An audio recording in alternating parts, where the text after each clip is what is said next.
Europe Midi.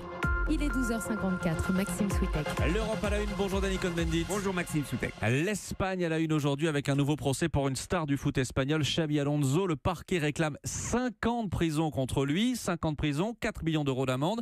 Qu'est-ce qu'on lui reproche exactement ? Eh bien d'abord, Xabi Alonso croyait qu'il était passé entre les gouttes parce que d'abord le parquet avait dit non, c'est une optimisation fiscale, mais ce n'est pas une fraude, pas une évasion. Et puis le fisc espagnol a dit non, pas du tout, ils ont vérifié, c'est une fraude fiscale, donc ils ont continué. Et là, le procureur demande 5 heures pour avoir, en fait c'est l'argent qu'il gagne pour son image, qu'il a mis quelque part, qu'il n'a pas déclaré, et donc c'est une véritable fraude. Dani, cette lutte contre la fraude fiscale dans le foot espagnol, ça ressemble de plus en plus à du ball-trap. Les joueurs tombent les uns après les autres. Messi a été condamné, mais aussi Mascherano, Marcelo, et le prochain sur la liste, ça pourrait être tout simplement Cristiano Ronaldo. Alors, Messi a eu du pot, puisqu'il a été condamné à 21 mois. C'est jusqu'à 24 mois, vous ne devez pas faire la prison, et il doit rembourser, il doit payer 4 millions, etc.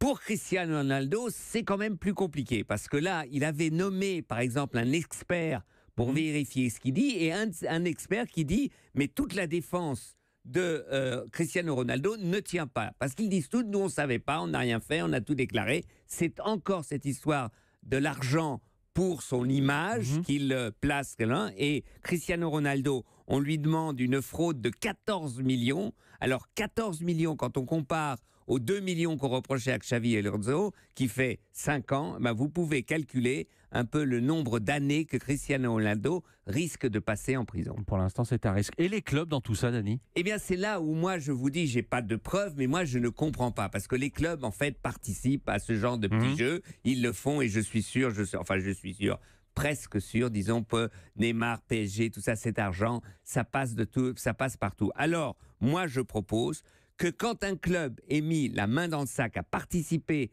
à une fraude fiscale, voire même une optimisation fiscale, eh bien, l'UEFA ou la FIFA devrait les condamner. Pas de participation pendant 2 ans, par exemple, à la Champions League. Ça serait une solution quand même pour régler ce problème, car tout le monde a la main dans le sac. Mais pour l'instant, ça ne se fait pas. L'Europe à la une, merci Dani, à demain. À demain, Maxime.